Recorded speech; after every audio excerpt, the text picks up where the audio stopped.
Hola, ¿qué tal? Bienvenidos de nuevo al curso de Ingeniería Asistida por Computadora. Eh, el día de hoy vamos a continuar. Hemos cerrado ya con las sesiones anteriores la parte de la introducción al método del elemento finito, la parte teórica. Hoy vamos a presentar en esta ocasión un resumen básico de los tipos de análisis que vamos a cubrir en esta unidad de aprendizaje, en lo que resta de esta unidad de aprendizaje.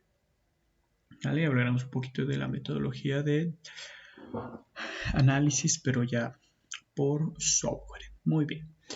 Entonces vamos a empezar. Poner la presentación, ocultar mi cámara. Perfecto. Ok, entonces vamos a ver los tipos de análisis que vamos a estar utilizando en lo que se viene en el resto del curso.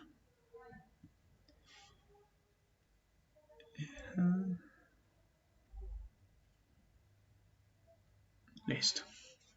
Vamos a tener una clasificación general de los análisis que vamos a estar tocando en lo que son las siguientes sesiones. ¿Cuáles son esos tipos de análisis? Sencillos. Lo vamos a dividir primero, en una primera instancia, por el tipo de fenómeno físico que vamos a analizar. Entonces, lo primero serán los análisis estructurales. Tendremos análisis térmicos y análisis de dinámica de fluidos. La mayor parte del curso se centrará en los análisis estructurales, que es básicamente hacer análisis de mecánica de materiales, análisis de esfuerzos, muy relacionado con lo que ustedes vieron en sus unidades de aprendizaje, de resistencia de materiales principalmente, y algo de diseño de elementos 1, 2 o diseño básico, diseño avanzado. ¿Vale? Tenemos después el análisis térmico. El análisis térmico lo vamos a tocar como una última parte, una última instancia, donde la unidad de aprendizaje nos invita a que lo enfoquemos más hacia la simulación del calentamiento o de algún sistema de enfriamiento de dispositivos electrónicos. ¿Sale? Y de ahí entra de la mano la dinámica de fluidos, que también va sobre esa misma parte, relacionado con el enfriamiento de sistemas, ¿sale? Entonces, no vamos a adentrarnos tanto en estos dos, se va a basar más en la parte estructural, parece así, de esa manera está diseñado el curso, y entraremos un poquito a platicar de estos dos hacia el final. Muy bien, entonces, el análisis estructural, ¿cómo lo vamos a dividir? Lo vamos a dividir en análisis estático, análisis modal y análisis dinámico. Muy bien, entonces, el análisis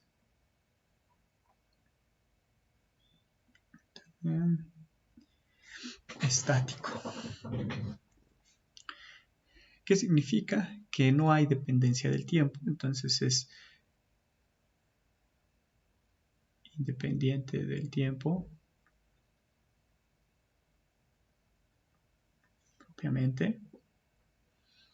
Eso quiere decir que tanto cargas, en general condiciones de frontera, son constantes. ¿Vale? Cuando hacemos análisis estáticos, despreciamos el transitorio que existe al momento de la aplicación de la carga. Ya estudiamos el problema en un régimen ya estacionario, donde la carga ya no tiene ningún movimiento, o las cargas, o los soportes, ¿sale? Entonces, a eso va nuestro análisis estático. Después tenemos de manera intermedia el análisis modal, donde el análisis modal, en el análisis modal lo que se hace es un estudio del comportamiento o de la posible respuesta dinámica de una estructura o de un elemento mecánico, ¿vale?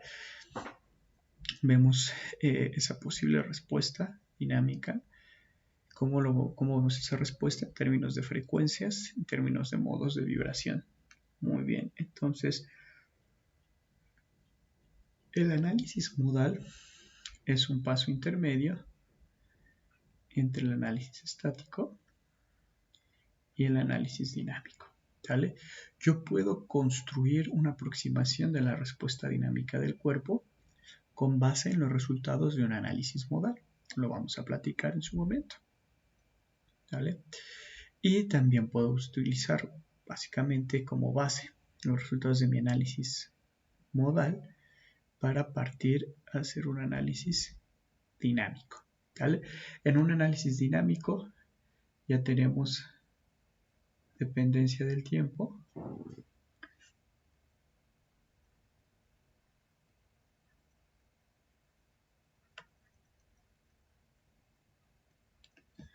y las condiciones de frontera también pueden ser variables.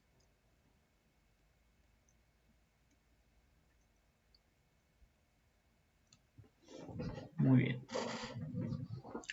Esto es de manera global. Ahora bien, el análisis estático lo vamos a dividir en dos grupos, o lo vamos a clasificar en dos grandes grupos. El análisis, que es lineal y el análisis que es no lineal. Cuando decimos que un análisis va a ser lineal, cuando asumimos, modelo de material lineal elástico. Esa es la primera asunción que hacemos. Estamos asumiendo que el modelo del material con el que vamos a trabajar el análisis tiene una respuesta lineal elástica. ¿Cuál es la respuesta lineal elástica? La respuesta típica que estudiamos desde propiedades de ciencia de los materiales y en resistencia a los materiales, donde la curva esfuerzo de formación suele tener esta forma. Sale la curva de esfuerzo contra deformación y donde la pendiente de esa curva en su porción lineal corresponde al módulo de Young. ¿Vale? Entonces tenemos que para un análisis lineal vamos a estar asumiendo siempre ese comportamiento lineal. Vamos a asumir también que trabajamos en un régimen de pequeños desplazamientos.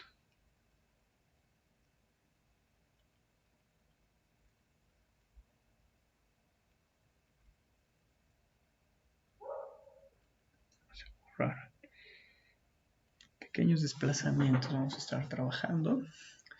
Puede que esa teoría o la asunción de pequeños desplazamientos va en referencia uno hacia las dimensiones globales, claro, de nuestro elemento de estudio, y dos, se asume que ante pequeños desplazamientos se mantiene la continuidad del dominio. Por eso tenemos que asumir eso también. Mientras el dominio siga manteniendo su continuidad, el estudio se mantiene lineal. ¿Sale? Muy bien. ¿Qué otra cosa? No tenemos contactos entre piezas.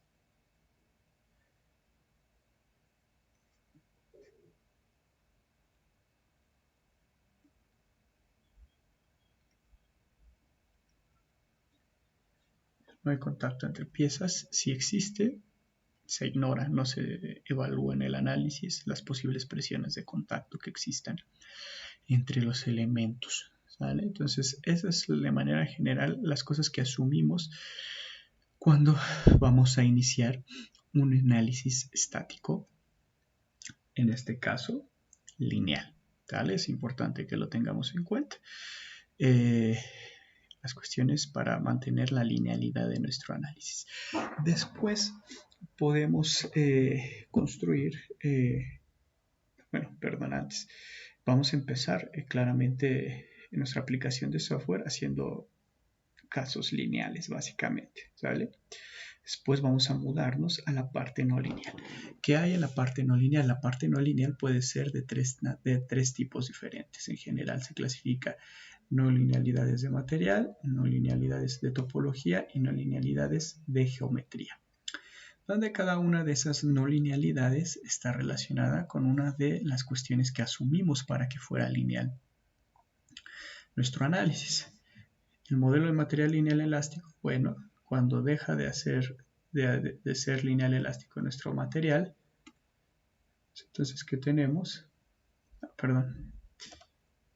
Tenemos una no linealidad de material, que puede ser un modelo plástico, un modelo elastoplástico, un modelo elástico no lineal, un modelado viscoelástico, etcétera, ¿sale?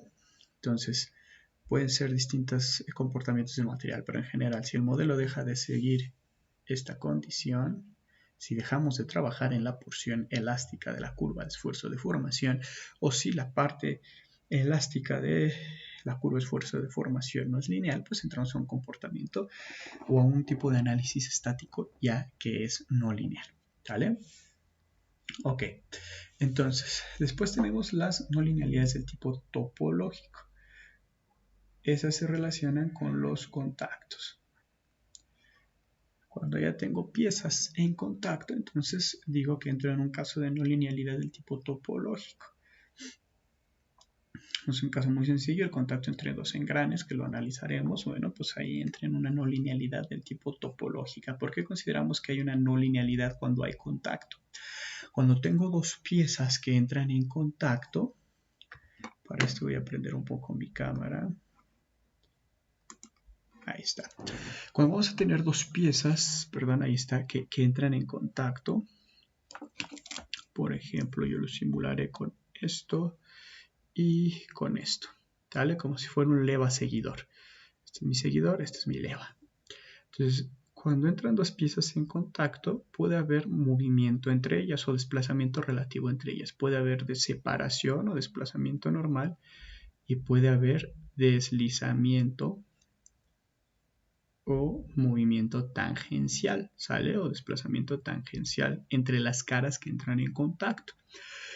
¿Eso porque hace que la naturaleza de mi estudio cambie y se haga no lineal? ¿Qué pasa? Cuando están aquí en contacto así, el sistema global de leva y seguidor tiene una determinada rigidez, pero si por efectos de las cargas que se están aplicando al sistema empieza a existir una separación o un deslizamiento entre las caras, esa rigidez equivalente del sistema, esa rigidez inicial de mi sistema se modifica, varía. Entonces ya no se mantiene constante y entramos ahí en un caso de la no linealidad. De manera general lo vamos a asumir así, ¿vale?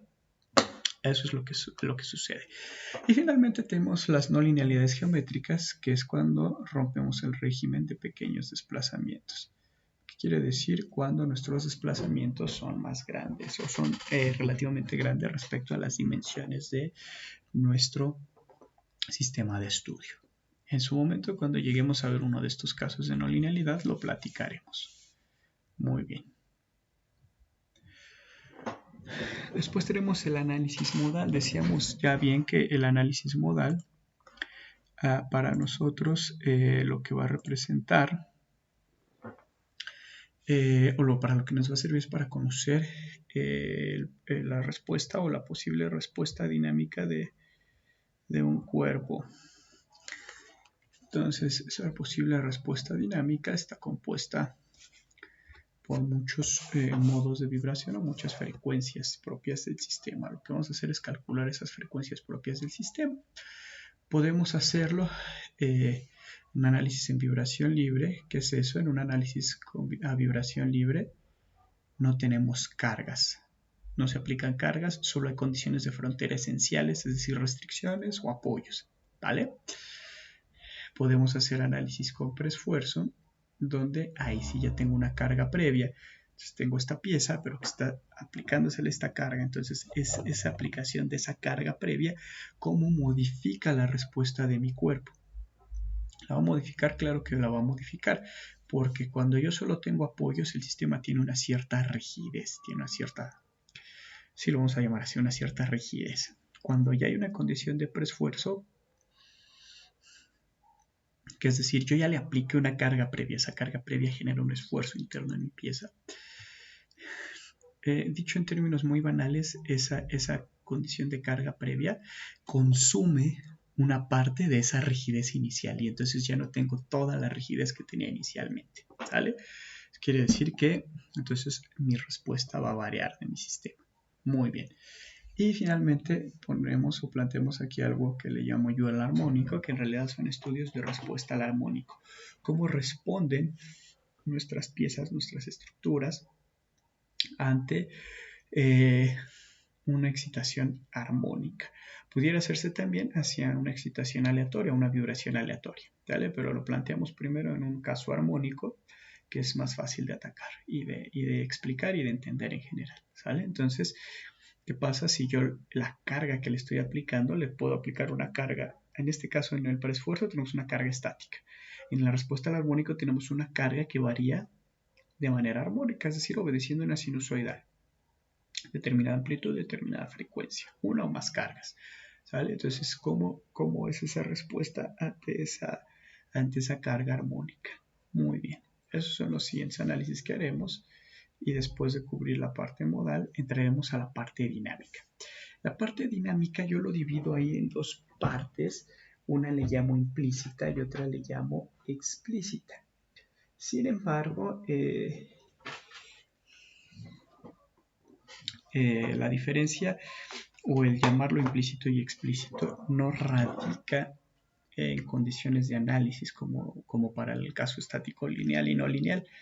La diferencia radica básicamente en que son algoritmos diferentes, algoritmos de solución implícitos o algoritmos de solución explícitos. Los algoritmos que vamos a usar o que usa mejor dicho nuestro software para resolver, por ejemplo, los casos estáticos, son algoritmos implícitos. Entonces, la extensión natural es que se use un algoritmo implícito también para la solución de los análisis dinámicos. ¿Qué pasa en un análisis implícito?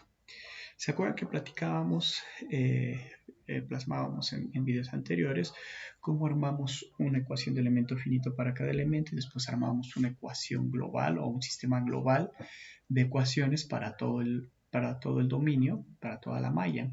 Entonces, lo que hace un método implícito es básicamente seguir esa línea. Se reconstruye la matriz a cada paso. ¿Y a qué me refiero con cada paso? En un análisis dinámico decimos que ya dependemos del tiempo. No solo tenemos dependencia de condiciones espaciales, sino que también dependemos del tiempo. Y por ejemplo, vamos a resolver para tiempos, no sé, de un segundo, piénsenlo, que es un tiempo de simulación bastante grande. Voy a simular un segundo. Entonces, mis métodos que vemos de los que platicamos, elemento finito y lo que yo les estaba mostrando en sesiones anteriores, hago una solución con las condiciones de frontera que están estáticas y ya. Pero aquí el análisis es dinámico, entonces va a haber un cambio en el tiempo. No puedo resolver de 0 a 1 segundo y asumir que eso es lo que está sucediendo. Entonces lo que se tiene que hacer es que ese intervalo de 0 a 1 segundo se divide en pasos, en pequeños pasos. Entonces, lo que hace un método implícito es que en cada paso que se va a hacer en la solución, en cada pasito que va a dar para hacer la solución, en cada incremento de tiempo, va a reconstruir la matriz de rigidez, todo ese sistema de ecuaciones lo va a reconstruir en cada incremento. ¿Qué sucede con eso? Que va a ser más preciso, ¿sí? Porque es como si estuviera yo resolviendo un nuevo caso, vamos a decirlo así, en cada incremento de tiempo. En 1 milisegundo resuelvo. En 2 milisegundos vuelvo a construir mi sistema tomando como condiciones de análisis, como condiciones iniciales de análisis lo que hubo en 1 milisegundo para resolver a 2 milisegundos que pasa después. Y así sucesivamente. Pero en cada paso voy reconstruyendo mi sistema. Eso hace que sea más preciso, puede usar incrementos de tiempo más grandes en consecuencia porque mantiene la estabilidad de la solución. Sin embargo, va a consumir más tiempo de cálculo y más recurso computacional. ¿Vale? ¿Qué hacen también los métodos implícitos de manera general? Después de cada incremento se forza un equilibrio interno del sistema global de las ecuaciones de elemento finito, ese sistema global de matriz de rigidez, vector de desplazamientos, vector de carga. Después de cada incremento de tiempo se va a forzar un equilibrio. Una manera clásica de hacerlo es aplicando el método de Newton-Raphson.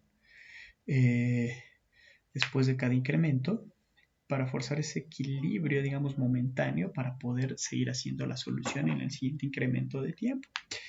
Eso les decía, entonces lo hace un poco, no un poco, sino un bastante más costoso computacionalmente, pero lo hace más preciso, lo hace más estable. ¿Qué pasa con un análisis hecho con un método explícito? Con un método explícito ya no hago esa reconstrucción del sistema en cada incremento del tiempo. Construyo al principio del análisis mi sistema y trabajo sobre esa misma matriz. No se reconstruye la matriz de análisis, lo cual hace que consuma menos tiempo, claro, menos tiempo de cómputo, pero de alguna manera también lo puede hacer más susceptible a ser inestable, a tener problemas de convergencia. Platicaremos esas cuestiones más adelante en su momento. A tener problemas de convergencia y en general tendremos que trabajar con incrementos de tiempo más pequeñitos para hacer estos trabajos, ¿sale? Entonces, de manera general, como recomendaciones generales, se suelen usar los métodos implícitos para tiempos de solución relativamente grandes, como 1 segundo, 2 segundos máximo, de manera, les digo, general, no quiere decir que se restrinja forzosamente a eso, pero de manera general, tiempos grandes de simulación, yo ya estoy hablando de 1 o 2 segundos y es un tiempo bastante grande de simulación. Entonces, en tiempos grandes, prefiero usar el implícito cuando puedo utilizar incrementos de tiempo grandes. Es decir, cuando las variaciones en las cargas o en las condiciones de contacto suceden a frecuencias bajas, ¿vale? Porque entonces los tiempos de cambio en las condiciones de frontera son relativamente grandes y entonces el método implícito se ajusta bien a esas características. El método explícito se suele usar a fenómenos que son a muy altas velocidades de ocurrencia, muchas veces o típicamente cuando tratamos impactos.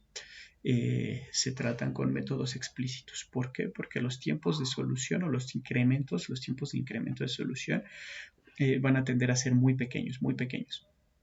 Entonces, un método explícito también va para fenómenos de muy alta velocidad, que los tiempos también de simulación van a ser tiempos pequeños, relativamente pequeños, 1 milisegundo, 10 milisegundos, porque son fenómenos que van a suceder a muy, muy altas velocidades, tal vez a velocidades del sonido. Incluso podríamos hacer una simulación del impacto de un proyectil que va a más allá de la velocidad del sonido. Entonces, esa simulación pues procedería con un método explícito. La velocidad de ocurrencia del fenómeno es muy grande, los incrementos de tiempo que voy a poder hacer son muy pequeñitos y el método explícito se va a ajustar mejor para esto, ¿sale? Muy bien. Después presentamos los análisis térmicos. En los análisis térmicos básicamente los vamos a clasificar como un análisis de conducción, un análisis de convección y un análisis de radiación. Tengo aquí al margen el efecto Joule porque entra de la mano, pero el efecto Joule en sí mismo ya es un análisis que pudiéramos clasificar como multifísico, porque, como ustedes saben, para que exista el efecto Joule debe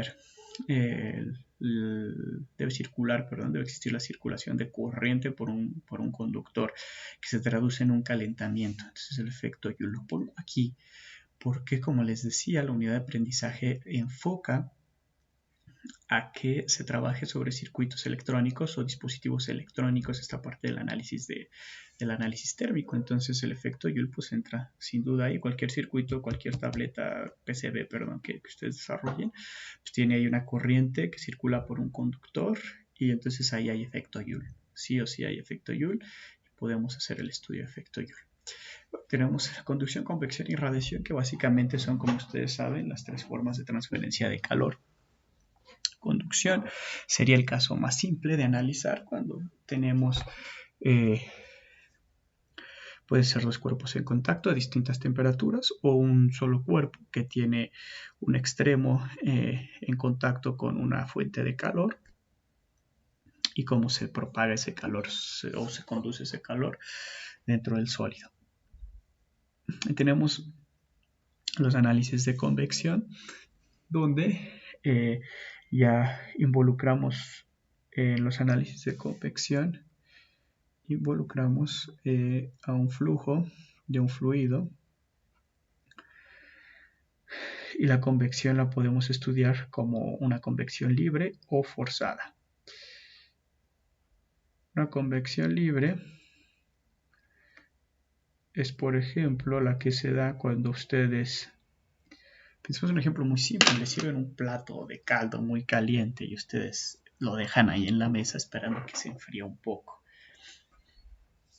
El intercambio de calor o la convección en ese caso se da de manera libre entre el caldo que ustedes tienen, que está a una muy alta temperatura, respecto a su entorno, al ambiente que tiene, intercambia entonces calor o transfiere calor a su entorno que es más frío, ¿sale? Y ahí ese intercambio pues se modela con respecto al aire que lo rodea, simplemente. Y cuando tenemos la convección forzada, pues en el mismo ejemplo es cuando llega su plato igual muy caliente, pero ustedes soplan y entonces están forzando ese flujo a que vaya con una determinada velocidad mayor para acelerar el proceso de enfriamiento. Entonces entra muy de la mano con el estudio de sistemas de enfriamiento para dispositivos o circuitos electrónicos. Y finalmente tenemos el fenómeno de radiación. El fenómeno de radiación típicamente lo podemos descartar cuando nuestras temperaturas de operación son bajas. El fenómeno de radiación empieza a tomar, no es que no exista en temperaturas relativamente bajas, sino que la tasa de transferencia de calor por radiación tiende a ser insignificante respecto a la conducción y a la convección a temperaturas bajas. Cuando tenemos ya un trabajo a temperaturas muy altas, la radiación se vuelve ya el fenómeno de transferencia dominante o más relevante en el estudio, y por eso se hace o se tiene que incluir el fenómeno de la radiación. No creo que lleguemos a estudiar radiación aquí. Es algo que requiere un poquito más de tiempo plantearlo bien. Lo podemos simular de manera muy simplificada. Hay muchas formas de modelar de la radiación que en su momento se podrían platicar, ¿sale? Ustedes saben, básicamente es la transferencia de calor entre superficies que no están directamente en contacto, ¿no? Muy bien. Entonces, lo que hay, dinámica de fluidos, les decía, no vamos a estudiar mucho, es el CFD, es la Computational Fluid Dynamics, la dinámica computacional de fluidos, no vamos a estudiar mucho sobre ella. Se puede hacer desde dos enfoques generales, pues les digo, lo presento desde un enfoque muy general, no estoy adentrándome ya en CFD porque el CFD es un mundo aparte, ¿no? Podríamos incluso decirlo así. Lo que les quiero platicar es que lo podemos resolver por elementos finitos o por volúmenes finitos. La teoría o el método de los volúmenes finitos es muy similar en concepto a lo que es el FEM. Lo que varía es cómo se manejan ahí las condiciones en cada elemento o cómo se asumen las condiciones en cada elemento. Les digo, no voy a entrar mucho en detalle en esto. Pero les platico que hay mucho software, o la mayoría del software que hace CFD trabaja por teoría de volúmenes finitos. Pero también es trabajable en elemento finito. Elemento finito contra volúmenes finitos en CFD, pues una discusión que lleva bastante tiempo en la mesa y que hay partidarios de ambos lados. Hay software ya comercial como Comsol, me viene a la mente el primero, que usa elementos finitos para resolver fluidos y lo hace de manera bastante decente. Nuestra plataforma que vamos a usar, ANSYS, sí trabaja básicamente, hasta donde yo recuerdo, en su plataforma Fluent, bajo la teoría de los volúmenes finitos, pero así que eso está un poquito fuera del alcance. Lo que nosotros podremos ver un poquito acerca de fluidos es que vamos a ver, flujos, si los trataríamos para el enfriamiento, monofásicos. ¿Qué es eso? Un flujo monofásico, un fluido en una sola fase, puro aire, por ejemplo, o pura agua. Y en un régimen laminar, caray con esto, esperen, ya lo dejo aquí así. En un flujo laminar, un régimen laminar del flujo, se quedó en rojo, o turbulento. Si recuerden su curso de mecánica de fluidos, pues esto dependerá del número de Reynolds, es el parámetro clásico que ven, y otro parámetro por ahí que será el número de Planck. Bien, entonces eso es lo que pudiéramos tocar nosotros de CFD, dinámica de fluidos. De ahí pues habría que, hay modelado de flujos multifásicos, los modelos de turbulencia, hay muchos modelos de turbulencia ahí de lo que se pudiera platicar, muchas otras consideraciones que no estaríamos entrando del todo. Seguramente nosotros, para ver en nuestro caso, bueno, no seguramente para los casos del sistema de enfriamiento, del enfriamiento del dispositivo, pues asumiremos que hay ventiladores y que esos ventiladores mandan o alimentan un flujo a una determinada velocidad, un determinado gasto. Determinaremos por ahí, por ejemplo, a lo más, si ese flujo monofásico lo vamos a tratar de manera laminar turbulenta, ¿vale? ¿Cuál es el modelo que se ajusta mejor? Ya después tal vez entremos un poquito a hablar qué modelos de turbulencia se pueden manejar, que son varios modelos, ¿sale? Entonces, de manera general son los análisis que vamos a cubrir en este curso. Por otro lado,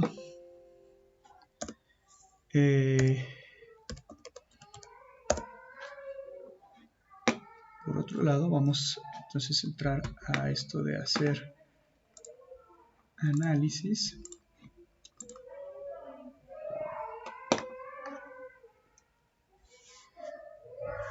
Y entonces el análisis por computadora, haciendo uso del software, lo vamos a dividir en tres grandes etapas.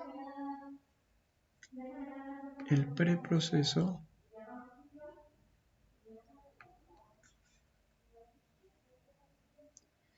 el proceso y el postproceso. ¿Vale? ¿Qué haremos en cada etapa? En el preproceso definiremos varias cosas, como uno, la dimensión del análisis. Si va a ser 1D, si va a ser 2D, si va a ser 3D, si es una condición, si puedo aplicar condiciones de simetría, de axisimetría. Esa es una de las primeras decisiones a tomar. Se definen propiedades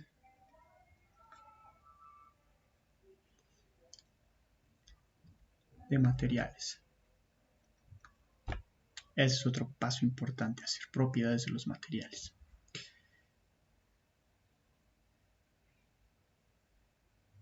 Definir las condiciones de frontera que vamos a utilizar, que se van a aplicar al modelo.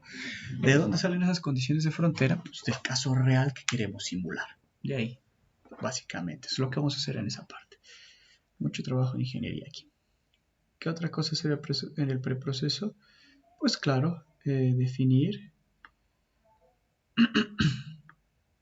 o generar o preparar o ¿cómo se me fue la palabra? Como acomodar, como acondicionar el CAD o la geometría. Le voy a poner aquí CAD, básicamente es la geometría del modelo.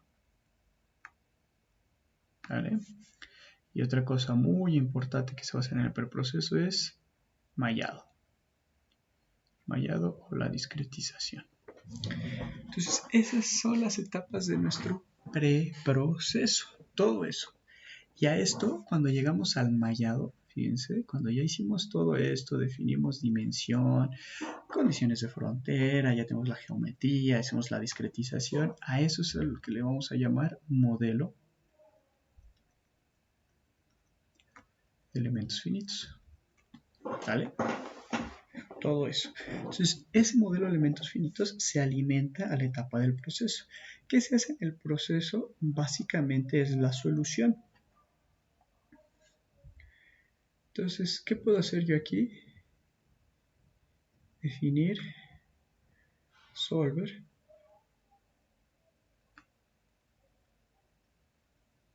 Y definir parámetros.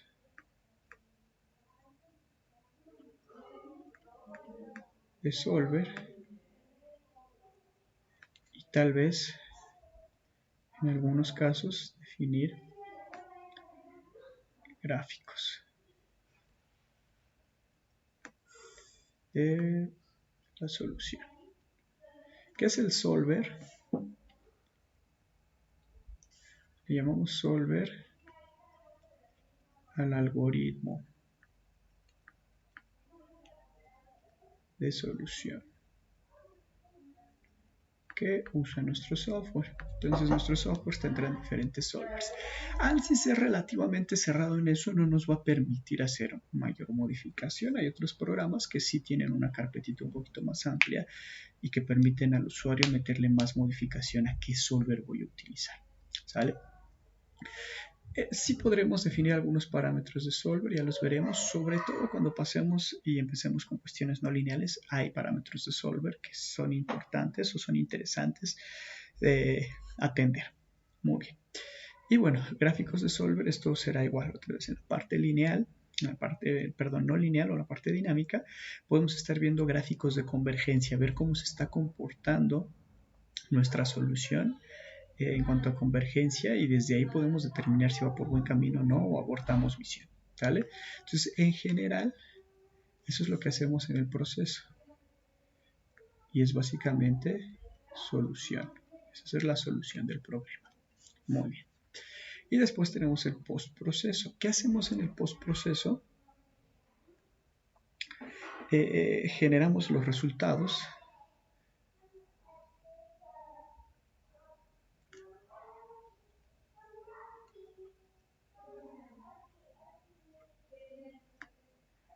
Gráficos. Que los gráficos pueden ser 3D o puedo obtener datos para sacar una gráfica 2D con una sonda de prueba. Generar mis gráficos en general, ajustar la escala de colores que quiero utilizar, etcétera, la vista que quiero, puedo hacer un corte para mostrar resultados parciales, en general generar resultados gráficos. ¿Qué más puedo hacer en el postproceso? Puedo exportar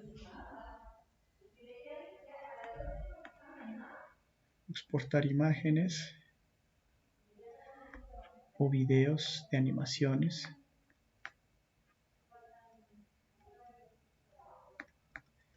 Básicamente es generar los resultados que yo necesito. Pueden ser resultados que me da el software o pueden ser resultados generados con funciones generadas por el usuario, que nos va a dar la opción. Y finalmente, parte de lo más importante es que tenemos que hacer análisis de resultados. Y en consecuencia, pues de ahí, de cómo esto es parte de un proceso de ingeniería, pues hacer toma de decisiones, ¿no? ¿Son correctas mis dimensiones? No, le cambio aquí, le cambio allá, cambio el material, etcétera. ¿Sale? Entonces, ese es en general el proceso de análisis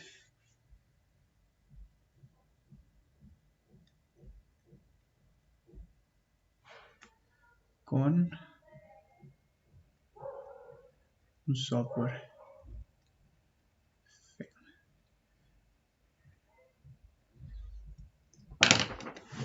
preproceso, proceso, postproceso. ¿Vale? Vamos a tratar de estarlo identificando así.